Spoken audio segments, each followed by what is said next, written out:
Here's what I know is true. Most weight loss plans are one size fits all. So frustrating. They don't take into account each person's individual needs, which could mean dietary restrictions, medical issues, or other personal needs. That's why you're going to love Noom. It's built for your psychology and your biology, meeting you where you are. Noom's personalized programs feel more sustainable than any other, more restrictive weight loss programs. And also, it doesn't shame you when you choose to treat yourself, and that's important. I like this company because it's got a psychology and biology-based approach and a super easy app to use with lots of great features, including daily lessons, coaching, and flexibility. I think it's your time to start. Stay focused on what's important to you with Noom's psychology and biology-based approach. Sign up for your trial today at Noom.com. Based on 3.5-year study of actively engaged Noom users with minimum BMI of 25. Individual results may vary. Visit Noom.com for more information. Here's the thing, it's kind of gross out. It's freezing. And even those of us that embrace the chilly weather, which is of course not me, we need something to break up long winter nights. Something that I love to do is treat myself to a little something. So I like to go and I like to shop online. And one of my favorite sites to go to is Quince, because you can treat yourself to everyday luxury, but at an affordable price. Something that everyone needs in their closet. In my opinion, the Quince's iconic Mongolian cashmere sweaters are a must-have, which only start at $50. And if you really want to up the luxe factor, you can check out their Italian leather bags. You gotta get the tote bag. So whatever you're looking for, all Quince items are priced 50 to 80% less than similar brands. And they can do that by partnering directly with top factories and cutting the cost of the middleman, passing the savings on to you. And of course, they use premium fabrics and finishes for that luxury feel. So give yourself the luxury you deserve with Quince. Go to quince.com/Kate Casey for free shipping on your order and 365-day returns. That's QUINCE.com/Kate Casey to get free shipping and 365-day returns. Quince.com/Kate Casey. The amazing Kate Casey. Welcome back for another episode of Reality Life with Kate Casey. In this episode, I cover the Baldoni Lively lawsuit. It has captivated mainstream media alike, and it also really showcases the inner workings of the entertainment industry and also power dynamics. Between December 20th, 2024 and January 21st, 2025, a number of lawsuits were filed concerning various issues on the set of the 2024 film It Ends With Us. Blake Lively plays Lily Bloom in the film based on a novel by Colleen Hoover. Justin Baldoni, who directed the film, stars as Riley Kincaid, her abusive partner. The book sold more than 20 million copies, and it had more than 1 billion tags on TikTok. There were apparent issues with this project as both Lively and Baldoni appeared to avoid each other during the film's promotional tour. So people began to notice both stars did not follow each other on social media, with many of the film's cast following Lively but not Baldoni. The author, Colleen Hoover, also notably kept her distance from Baldoni. Now, Lively was considered tone deaf in her approach to the marketing of the movie and also in media interviews, failing to treat a heavy subject matter with solemnity. She was criticized for focusing on the promotion of her new hair care line during her movie tour, encouraging cinemagoers to bring their florals and to wear pink, and not highlighting the movie's theme, which was domestic violence. Hundreds of social media critics called out what they referred to as Lively misreading the room. Commercial tie-ins promoting the film also raised eyebrows, including themed cocktails. One of the drinks was called Riley You Wait and is named after a character in the film who throws Bloom down the stairs. And it then caused a deluge of other social media clips and stories of Lively being unkind in interviews. So then on December 21st, 2024, Lively filed a complaint with the California Civil Rights Department, accusing Baldoni of sexual harassment and retaliation. Lively claimed that after she raised concerns of sexual harassment on the set, Baldoni and his team retaliated against her, leaking unflattering press to try to ruin her professional reputation. Her complaint was first reported in the New York Times. They published an article titled, "We Can Bury Anyone Inside a Hollywood Smear Machine." That was on December 21st. The lengthy article also contained contents from the Civil Rights Department complaint. In wake of the article and the complaint, Baldoni was dropped by the talent agency WME, which also represents Lively and her husband, Ryan Reynolds. She received support from Hollywood SAG-AFTRA and the Actors Union, which released a statement in support of her. Sony, the studio behind It Ends With Us, also released a statement standing by Lively. On December 31st, 2024, Lively filed a federal suit against Baldoni for the same issues from her complaint to the Civil Rights Department. She additionally sued two of Baldoni's public relations representatives, Melissa Nathan and Jennifer Abel, for violating federal and California state law by retaliating against her for reporting sexual harassment and workplace safety concerns. So in that filing, she alleged that Baldoni and his team attacked her public image. She accused him of orchestrating a plan to destroy her reputation in the press and online, including hiring a crisis manager who led a sophisticated, coordinated, and well-financed retaliation plan against her and used a digital army to post social media content that seemed authentic. To safeguard against the risk of Miss Lively ever revealing the truth about Mr. Baldoni, the Baldoni Wayfarer team created, planted, amplified, and boosted content designed to eviscerate Miss Lively's credibility, her team wrote in the filing. And it added, they engaged in the same techniques to bolster Mr. Baldoni's credibility and suppress any negative content about him. In the filing, Miss Lively says that this led to substantial harm that affected all aspects of her life. Well, his legal team said the allegations were categorically false and said that they hired a crisis manager because Miss Lively had threatened to derail the film unless her demands were met. His attorney, Brian Friedman, accused Lively of making numerous demands and threats, including threatening not to show up to set, threatening to not promote the film, which would end up ultimately leading to its demise during release if her demands were not met. So December 26, 2024, Justin Baldoni filed a libel lawsuit for $250 million against the New York Times. On January 16, 2025, he also filed a $400 million civil suit against Lively and Reynolds and their publicist Leslie Sloan for extortion, defamation, and invasion of privacy. The lawsuit said that the New York Times had cherry-picked and altered communications stripped of necessary context and deliberately spliced to mislead. A New York Times spokesperson said that the story was meticulously and responsibly reported, and it had planned to vigorously defend itself. Justin Baldoni's attorney, Brian Friedman, said that the actress and her partners had disseminated grossly edited, unsubstantiated, new and doctored information to the media. And he also said that Lively and her team had attempted to bulldoze reputations and livelihoods for heinously selfish reasons. So we're going on both sides of this. So Justin Baldoni optioned the story for the film adaptation through his company, Wayfarer Studios, in January of 2019. She was cast as the lead in the film in January 2023, so 4 years later. And this would include Baldoni starring alongside her. Filming began in May of 2023, but shooting was halted shortly thereafter because of the Hollywood Writers and Actors Guild strikes, and then the SAG-AFTRA strikes, and then shooting resumed in January of 2024. Before it began filming again, Wayfarer Studios agreed to implement safeguards, including providing a full-time intimacy coordinator and bringing in an outside producer. So Lively and Reynolds have this meeting to address their list of demands to the studio, which were reported to include not showing nude videos or images of women to Lively, no more mentions of Baldoni's alleged previous pornography addiction, no more discussions about sexual experiences in front of Lively and others, and no further mentions of cast and crew's genitalia, and no more inquiries about Lively's weight. In August of 2024, the film was released. Now, Baldoni praises Lively in a press release, saying she was strong, funny, and intelligent, all the things you want from a female heroine. And he added, there wasn't a part of this production that she didn't touch and have an influence on, and everything she put her hands on and in her mind, she made better. The film grossed $351 million worldwide. But while a box office success, it received mixed reviews from critics, saying it romanticized domestic abuse. The movie also sparked a debate on social media, a wave of accounts saying that it's not clear from the trailer that this story is actually about an abusive relationship rather than a love story. So once those rumors and the feud began, theories abounded.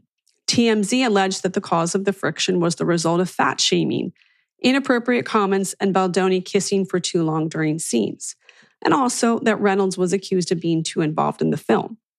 So Baldoni hired a crisis management and PR professional, Melissa Nathan. Her previous clients include Johnny Depp, representing him during his successful defamation trial against Amber Heard, which occurred during rumors of an organized social media campaign against her. Now, also, the New York Times responded to that lawsuit. They said the role of an independent news organization is to follow the facts where they lead. They said that their story was meticulously and responsibly reported and based on a review of thousands of pages of original documents, which include the text messages and emails that we quote accurately and at length in the article. Baldoni's attorney, Brian Friedman, told The Independent, in this vicious smear campaign fully orchestrated by Blake Lively and her team, the New York Times cowered to the wants and whims of two powerful, untouchable Hollywood elites, disregarding journalistic practices and ethics, once befitting of the revered publication by using doctored and manipulated texts and intentionally omitting texts which disputed their chosen PR narrative. In Baldoni's suit, he accuses Lively and Reynolds of civil extortion, defamation, false light invasion of privacy, breach of implied covenant of good faith and fair dealing, intentional interference with contractual relations, intentional interference with prospective economic advantage, and negligent interference with prospective economic advantage. This lawsuit is legal action based on an overwhelming amount of untampered evidence detailing Blake Lively and her team's duplicitous attempt to destroy Justin Baldoni, his team, and their respective companies by disseminating grossly edited, unsubstantiated, new, and doctored information to the media. It is clear, based on our own all-out willingness to provide all complete text messages, emails, video footage, and other documentary evidence that was shared between the parties in real time, that this is a battle she will not win and will certainly regret, and Blake Lively was either severely misled by her team or intentionally and knowingly misrepresented the truth. Lively's team, they responded by saying Baldoni's lawsuit was another chapter in the abuser's playbook. Now, on January 21st, 2025, Justin Baldoni's team releases a 7-minute video showing Lively and Baldoni's interaction while shooting a dance scene in the film. He argued that the tape showed their relationship was professional. She and her team responded that the damning evidence supported her allegations. So what's interesting is that in addition to that 7-minute long video, he also released a 7-minute long audio message seemingly sent after he questioned changes that she'd made to a rooftop scene. This is a pivotal scene in the movie that led her to express her disappointment in him, for which he said he was very sorry. He says in the message, "Man, reading the second part of your message, my heart sank and I'm really sorry. I, for sure, fell short and worked really hard on that. I feel grateful that you feel safe enough to tell me that that's how you feel and share it with me. And I'm really sorry I effed up. This is a fail on my part." He also created a website with all of the text messages and information related to this. On January 28th, a New York federal judge informed both parties to prepare for a March 9th, 2026 trial. There is a February 12th pretrial court date. His lawyers filed an amended 224-page lawsuit on Friday night, January 31st. And like I said, he also launched a website to host the complaint along with an accompanying 168-page timeline.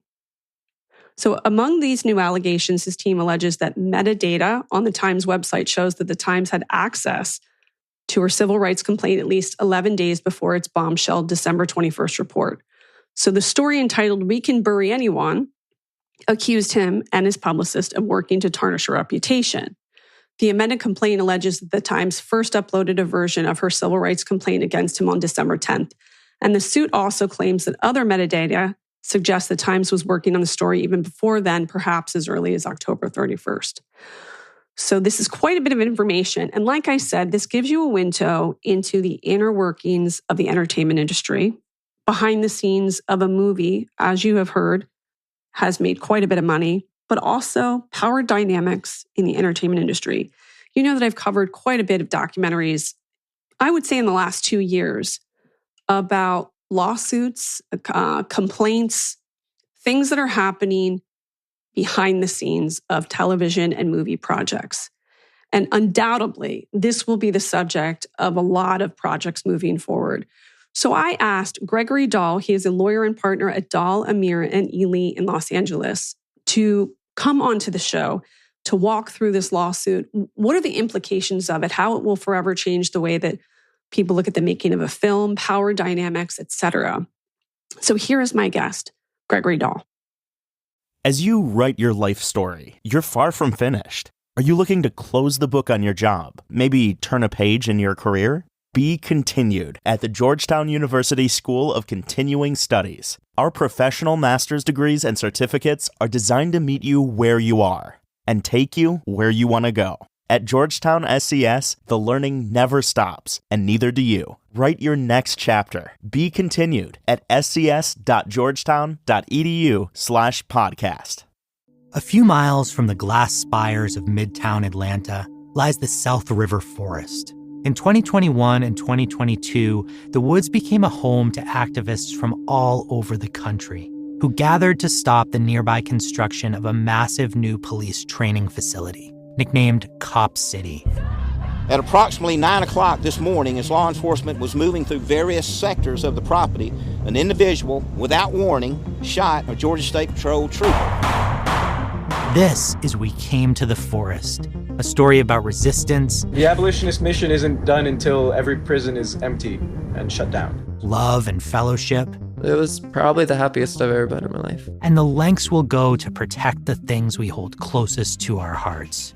Follow We Came to the Forest on the Wondery app or wherever you get your podcasts. You can binge all episodes of We Came to the Forest early and ad-free right now by joining Wondery Plus. Welcome to the show. It's really nice to meet you, Kate. I'm a big fan of your podcast. Thank you so much. So, in terms of this lawsuit, the first thing I have to ask you is, do you think that this is primarily about concerns about public reputations? Like, is this really just a PR campaign dressed up as lawsuits? I mean, I think the phrase that you use, PR campaign dressed up as a lawsuit, is the perfect phrase for what this is. Mm-hmm. It has always been a PR campaign dressed up as a lawsuit. You know, one of the things that's interesting in the law is that you might be aware that you have something when you file a lawsuit called the litigation privilege. And the litigation privilege means that you can basically say anything you want in a lawsuit and you can't get sued for defamation. You could get in trouble with the court later for not doing a good faith analysis on your allegations and things like that. But you can say what you want. So what people use the lawsuits for often, and you saw this probably in the Trump election cases, you saw this in this case, is you say a bunch of stuff in a lawsuit because you're never going to get sued for defamation about it. And what's interesting is, like, I think that the Blake Lively team had an incredible opportunity that was squandered, which was they filed the Civil Rights Department pre-complaint, which is basically you file out here in California to get the right to sue, the right to bring these employment claims, right? And they leaked it, or intentionally, or whatever they did with it, to the New York Times. And then the New York Times is able to report on that and be basically bulletproof in the defamation suit because they're just reporting on a public filing that's protected by the litigation privilege. I think if they would have stopped there, it would have been one of those PR moves for the agents. Mm-hmm. That is true. Because I remember when that went out and the New York Times story went out, it shifted the public narrative dramatically about this thing. And all of a sudden people were saying, wow, there's two sides to the story. Maybe we got played. Maybe we were just watching this PR chess game. And maybe he's creepy and maybe he sexually harassed her. And it did enough to shift the narrative completely from what it was apparently before that. If they had stopped there, the public relations angle this was never going to get any better than that. And 6 months from now, everybody would have forgotten, and it would have been a vague memory of like, oh yeah, he did say that she was difficult on set, but it sounds like maybe he was running a private smear campaign. And I think that would have been the end of it. So I think that was a PR opportunity squandered by doing the next step and actually filing a lawsuit out in New York. Now, I think there's a couple things going on the New York angle. And you talked about the PR campaign, dressed up as lawsuits. I think Baldoni's first move is he goes and sues New York Times. What does that do? It enables him in a case that he's almost certainly going to lose. But it enables him to get all of his story out there in this public complaint against the New York Times. And guess who he's suing? The New York Times, which is the enemy of every conservative in America. and he's taking on this evil empire of the New York Times. Already that galvanizes support, a significant PR support for Galvin. And then, but she took the next step and filed in New York against him. I don't think, and this is pure speculation, I don't think he would have sued her in California or in New York. I think he would have been happy to do the PR campaign against the New York Times in New York. And I think because she sued him, he had to sue her back. And that's why we're here. So to me, that's the strategy opportunity that was missed in this case. Couple questions. When she filed the complaint, I, as a PR person, was shocked that it was done on a Friday before a Christmas holiday at the end of the year. Was there anything strategic about that date? I don't know I don't know the answer as to whether there was any sort of statute of limitations requirement for filing these claims on a certain date or not.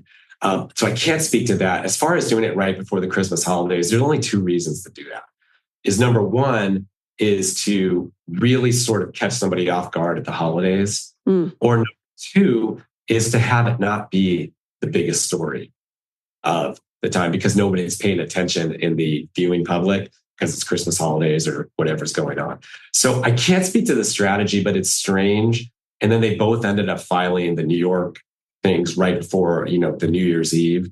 So that I don't know if there is a legal reason, but as a PR reason, the typical reasons you file on a Friday right before the weekend, or you file right before a holiday, is to actually have the story be less sensational. Absolutely. So I don't know what exactly was on their mind at that. Well, is it possible they filed it as a complaint because they had no intention of filing suit, and then they were forced into a corner that they had to file a suit later?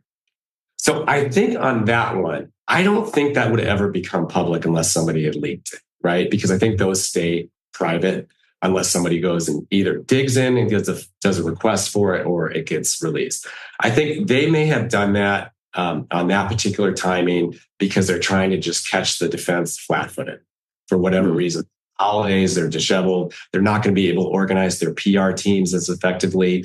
All of the talent agents and most of the entertainment industry shuts down for the holidays. So if you're going to try to get the maximum leverage out of, catching the other side off guard, that's probably the right time of year to do it. So that would be my best guess as to why they're doing what they did in that time frame. Now, the amended complaint alleges that the Times first uploaded a version of her civil rights complaint against him on December 10th. But the suit also claims that other metadata suggests that the Times was working on the story even before then, perhaps as early as October 31st. Does that make sense to you? Yeah, I understand. I saw something from the Times, and I hope it was an official quote, saying that the thing about them getting a copy of the complaint early is just not true. That it was something about the way that Google stamped it that was not when the Times actually got it. So that's very much to be determined whether the Times. I could see it in a universe other than the New York Times and a deal being worked out as follows, which is that we want to do a story about Ryan Baldoni doing these things on set and doing this smear campaign behind the scenes. And the paper saying, well, we'd like to run that story, but we're going to open ourselves up to a defamation lawsuit if we do that. But there's a way to avoid that. If you have actually a filing, we can report on your public filing, and that'll insulate us from liability, and we can get the story out there. I think the New York Times being so reputable, I don't think they would make that kind of deal, at least explicitly. That might have been the implicit understanding, and it might have been the understanding of Blake's PR team. Look, everybody sort of knows, and I'm sure you've dealt with this before, everybody sort of knows if you get the lawsuit out there, all the media outlets can report on the existence of a lawsuit and what the lawsuit says, and then they're just reporting a fact. And it just really insulates them from liability. So I think that's what's going on in that context. What do you make of him creating this website? I mean, once there's an update to it, I mean, every single media outlet is covering it, but also social media accounts because people are so invested in this case. Do you think that is sort of precedent setting, that people are going to now do this moving forward? Yeah, I mean, I think this playbook is working for Baldoni.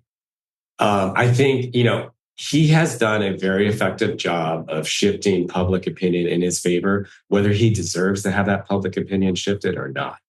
I think the starting of the lawsuit was, I think what the Baldoni's team is going to say, like, we are not just going to sit there and fling arrows at Blake Lively. We're going to give you receipts, right?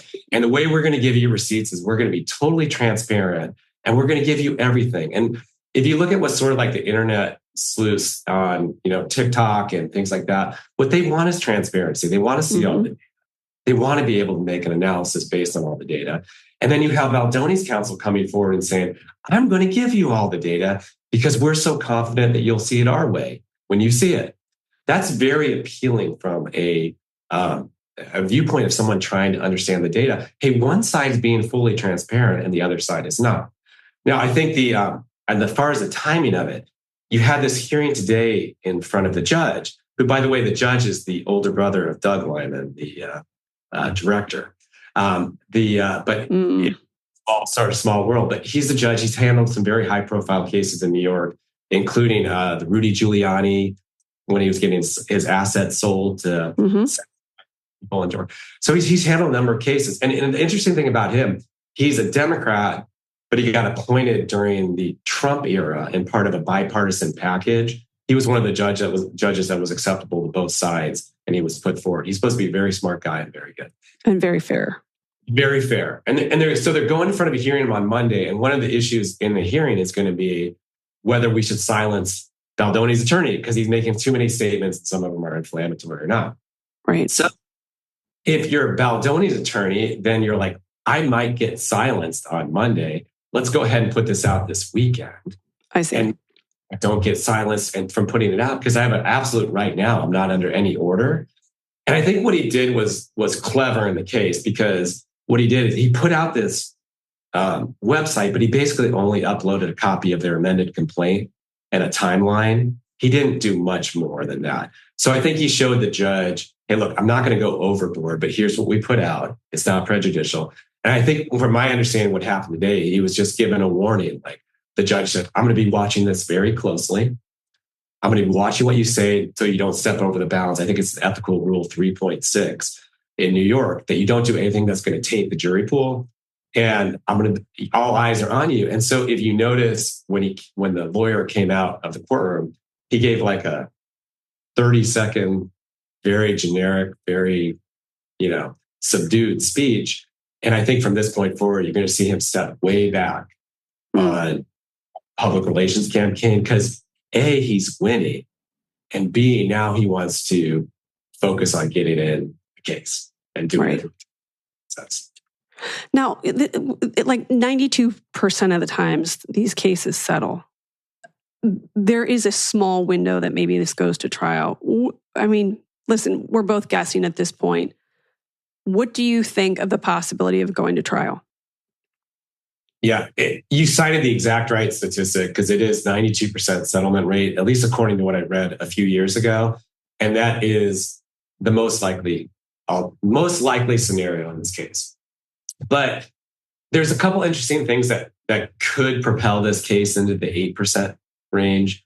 Is number one is it's intensely personal. Yeah. Number two, you have lawyers who are making it even more personal. Number three, you're going to have discovery that is going to reveal even more hurtful and painful facts to each side. Yeah. And number four, I don't know if there's an easy resolution to the case because it's very possible at this point that both sides are looking for real money in the case.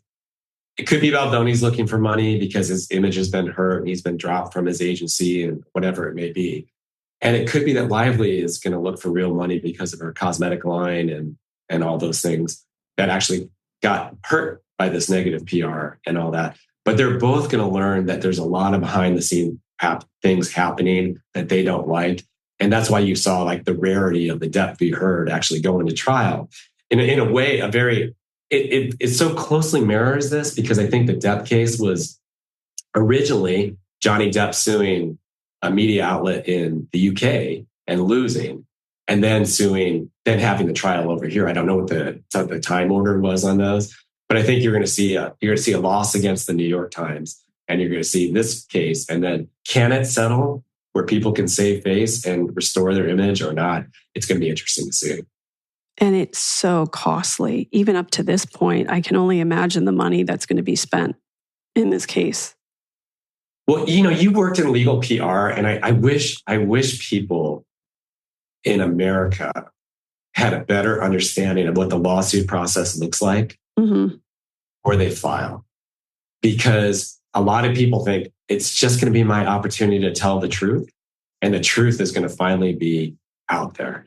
And it's really nothing of the sort. It's going to be, from Blake Lively's perspective, there's going to be a ton of people now who are contacting Brian Freeman's office and telling stories about Blake Lively that are negative to her.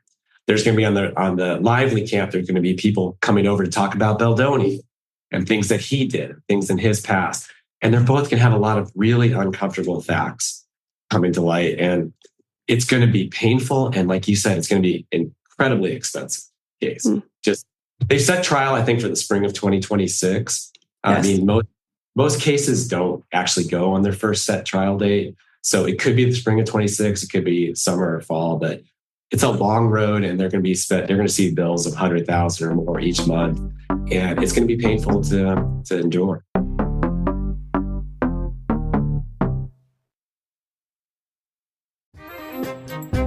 Everyone out there should listen to Small Town Murder. You really should, mainly because you never know who's next door. And that's the point of this show, really. You never know who is next door. You never know what's going to happen on Small Town Murder. That's what makes it so wonderful. The only thing you do know is that people are going to die, and we're probably going to make jokes about it. That's it. That's all we can promise you. We dig into these towns, we see what makes them tick, from local legends to scandals they may have had. And of course, the biggest scandals of all, horrible murders that take place there. And we put what I feel is a completely appropriate comedic spin on the whole thing. And you need a laugh right now. So get in there, listen to Small Town Murder, follow Small Town Murder on the Wondery app or wherever you get your podcasts. You can listen to Small Town Murder early and ad-free right now on Wondery Plus. And in the meantime, it's a reputational issue. So some of the other projects that they're working on, we may see that it impacts that. And then it brings me to this other question, which is, Baldoni has the rights to the book. And apparently there's this conspiracy theory that the author suggests that her decision to stay silent on the ongoing legal dispute between Baldoni and Lively is linked to a morality clause in her contract with Baldoni. So is her silence due to her intention to reclaim the rights to her book from Baldoni? That was originated from a post suggesting that her contract with Baldoni includes, again, that morality clause. Now, we really don't know because we're not privy to all of the documents in this case. So at this point, we're just guessing. But in your experience, is that a possibility that someone may be quiet because there could be something like a morality clause? Yeah, there's so oftentimes a reason why someone takes the position that they do. And a position of silence is often motivated by a number of things. And you've probably seen a lot of these in your career, but sometimes it's a desire to not get entangled with someone else. Sometimes it's a confidentiality clause in a contract. Sometimes it's a morality. So there could be a contractual reason why we're seeing the behavior we do. Unfortunately, I just don't know. I haven't seen tell me one way or the other. I've sort of felt like with this case, I wish I could hit the fast forward button. Because it's just like there's a development every day. I mean, even with the morality thing, there's the suggesting that Reynolds and Lively are interested in purchasing the rights from Baldoni and working on a sequel. And then I think to myself, who in the world would want to see a sequel to this book? Like, everyone's going to be so sick of this story, don't you think? I agree. I mean, from what I understand, the chemistry wasn't even that great on screen. And I think one thing that's probably happened is there's probably a ton of people who have now seen the movie as a result of this lawsuit. Because they want to... And they all say it sucks.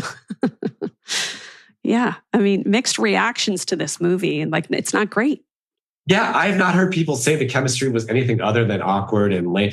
And so, but a lot of people now want to see, now knowing that they really don't like each other and there were really obvious problems. I'd like to see the movie. I haven't seen it yet, but I'd like to see it.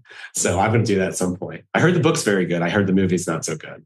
Right. 20 million copies. That's quite a bit of books sold. Right.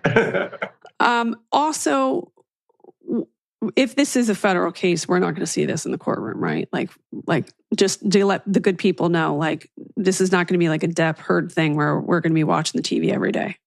It is the stupidest thing in America jurisprudence. There are no cameras allowed in federal court. You can't even come in there and take notes sometimes if you're in the galley, take notes on an iPad or a phone because you're not allowed to use your electronic devices.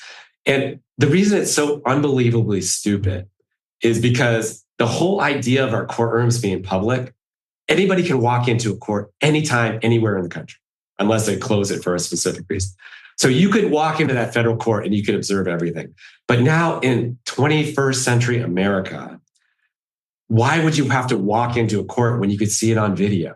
Right. And you can see what's going on. It's supposed to be open. It's supposed to be transparent. It's supposed to not be shrouded in secrecy. And it's supposed to give you confidence in our legal system because you can see what's happening. And the fact that the federal courts have not even entered this era where they're letting any transparency in, it's weird. You hear a lot of state courts. The state court is kind of an ad hoc basis and the judges can make determinations. Some courtrooms allow them, some don't. The media petitions to get it in, and sometimes it isn't. Sometimes it is, and sometimes it isn't. But all the state courts got spooked by the O.J. Simpson because they thought it became a spectacle. Spectacle, and they don't want it to become a spectacle. That's not a reason not to have a camera in there, because the reason to have a camera in there is to ensure public confidence in your process. Just like you can watch the legislature debate. You should be able to watch the court function. And so I think that's really archaic. I think it needs to change. I think it's just a stupid policy on the federal court's part. So what do you think thus far? Are we talking about a case that is going to have far-reaching implications for the entertainment industry? I don't think this is going to have far-reaching implications. I think it's going to be narrowly limited to this case. But what I do think is happening, post Weinstein, this case and all, is there's a heightened awareness how people act on set, and I think in large degree, gone are the days of the people who are extremely difficult to work with and yelling at everybody. They're gone for the most part because people don't tolerate that anymore. People are not going to tolerate sexual harassment. And I think men are going to be very careful about the way they interact with women on set. And you see there's, the intimacy coordinators and things like that have all sprung up to help resolve these issues. So I do think there's already a heightened awareness on it. I think this case is an outlier because I think the general reaction is like, this is so much silliness between these two. They should let it go. They should not be continuing to wage this. But by the same token, I want to say, if she was legitimately sexually harassed, she's got a claim and she has every right to file it. If he feels like he was extorted and whatever, he's got every right to litigate that claim. So I don't want to say people don't have the right to litigate their claims, but going back to your original question, I feel like this is PR disguised as a lawsuit. And if it's PR disguised as a lawsuit, you've gone off the rails already. You've lost it. And it's not going the way you want it to go. And I would take a step back. So that's kind of, my analysis of it. I also think that all of the people that are fascinated by this, it's just like a reality show where you have like an adverse reaction or a big reaction because it reminds you of somebody or some aspect of your life. And I think what makes this so interesting is this is a workplace issue in an industry that a lot of us can't even imagine ourselves working in, with very famous, beautiful, seemingly successful and wealthy people. So there's an element, a small element that we all can kind of relate to on a cellular level of like retaliatory acts or power dynamics or harassment. Like all of us have had something like that happen to us, or we know someone who has happened to that has happened to us. So I think we're interested very much in the case for that reason. But again, I feel like I want to hit the fast forward button because I don't know all of the information, right? And it's too soon to tell without all of it. Yeah. No, I think it's very well said. I mean, my wife, Dina, she covered for Law and Crime Network the Depp v. Heard trial. She was a legal commentator. And it just captured a big part of the country for a while. And think about it. It's like you had an opportunity to not talk about Trump versus Biden or politics and important issues, to go with something that's kind of light and non-consequential, to get like you said, in the reality world, to get a glimpse into a world that's completely foreign. You know, this thumb by accident and smashing wine bottles and this, and it was just a whole different world. So you get a chance to like watch reality TV live and know that it's actually real and it's not staged. This is how it's living. I think you're seeing the same thing here. You're getting a glimpse to see like, what are these two very glamorous appearing Hollywood people? What's going on behind the scenes? And lo and behold, their life on set sucks. Totally. It's not great. Nope. It's not. And it's like, wow, you know, suddenly my job seems okay because they're shitty. Yeah. And then also all the nuances, like, wait, so you could like just your husband could just rewrite part of the script and that's not a violation of the Writers Guild. Like all of those little nuances, suddenly people feel like they have a better idea of how movies are made. And that kind of is an interesting added addition to like following this case. Yeah, very well said. I mean, you're like, yeah, exactly. Can that really happen? And I think it was like when we first learned, I was like, wow. You know, I think when I listened to your podcast and learned that, you know, maybe the selling OC sales were not real. Right. I think you're like, all of a sudden, like there was this wave, like, wow, that whole thing about Blake being difficult. And when you learn there's whole other things going on and subcurrents that you're not aware of, and you're like, oh, and you feel like it makes you wiser to the world. It makes you realize, like, I feel like in politics, so many issues that are introduced into the political discourse are introduced by very smart people who are creating wedge issues. Yes. And exactly what they're doing. And so you're like, oh, and then you see like, oh, that's why that happened. That's why people are arguing so vigorously about this. So I think all that thing, it makes us feel more in the know. And it gives us a glimpse, just like reality TV, into lives that aren't our own. And it also makes us realize our lives are pretty good. And their lives they have the same kind of problems, whether they're on a screen or not. And I think that all sort of makes us all feel human and more about collective experience. Or it's like, I've been there where like somebody has more power in an office and you got to placate them and pretend that you like think their ideas are fantastic and you really want to go to lunch with them, but actually you're texting your friend under the desk and you're like, get me out of this hellscape. We've all been there, right? We imagine. Yes, I can only imagine. Yeah. And it happens all over. And anytime there's a power differential, and it's going to lead to issues. And then what I think is part of so intriguing for people in this is who had the power? Right. Was it Baldoni who was the employer through Wayfarer? Or was it in fact Blake and Ryan Reynolds who took power over and shifted? Now Baldoni can't even go to the premiere, right? So it's like, whoa, so there's a lot of things I think that make it interesting. Yeah. And also who can get the power back? If they lost it, how do they get it back? How do they get it back? Yeah. I mean, from what I'm seeing and hearing is so far, Baldoni's doing a superior job in the PR part of this. It would be question mark whether Lively's team can get that back or not. Yeah. And that's going to be to be determined. But I think what you're going to see, like I said earlier, is I think you're going to see the lawyers go kind of quiet now because the judges warned them and they've already got the stuff they want to get out. It's already out, you know? So, and I think you're going to see more things getting leaked through third parties. If they have, I agree. Yeah. Because now you have to satiate the audience who's hungry for more info. And if you go like a little bit quiet, you're going to leave them restless. And then who knows what's going to happen. And then suddenly now people are going to magically have something show up in their feed, which is going to come from somebody, not the lawyers, but it's going to be the same. So fascinating. Well, tell the good people listening about this side thing that you do, because of course you are a very successful attorney, but you shared something that you do on the side that I thought was most interesting. Oh my gosh, thank you. I just a hobby. I record music, and I do music mostly for yoga, and I upload it under the name El Porto, which is the town I live in Manhattan Beach. It's called El Porto. So I've been doing that for a while. It's a hobby of mine. So thank you for mentioning that. But it's a lot of fun. Greg, thank you so much for your help. I appreciate it. And I think that people are going to feel armed with a lot of information that's going to make for most interesting conversations wherever they may be this week. Yeah, Kate, thanks for your great podcast. It's really great to listen to you, and it's really great to be on. Thank you. Thank you so much. All right.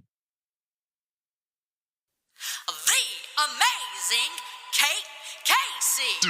I want to thank my fantastic guest, Gregory Doll, and remind you to click subscribe. Please leave a 5-star review and join the Facebook group Reality Life with Kate Casey. I want to hear your opinion about this case as well. You can also listen to my bonus episodes. I will have more to come by going to my Patreon at patreon.com/KKC.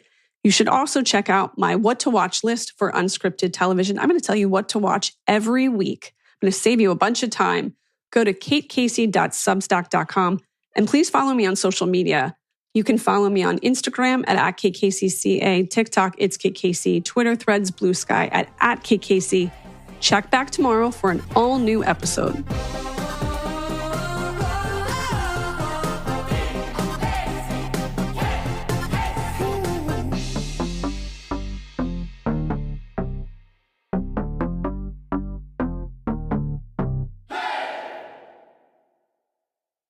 Hotels.com knows that planning your book club's annual field trip can get chaotic. Rhea, the romance reader, wants to stay in Prince Charming's castle. Self-improvement Steve needs a hotel gym. Leela and Jeff, the horror fans, ghosted the group chat about budget. And you've read enough true crime to know that murdering them isn't a real option. With the Hotels.com app, invite all your friends to collaborate and find the perfect hotel together. Share properties, vote on your favorites, and book all in one place. Find your perfect somewhere with Hotels.com.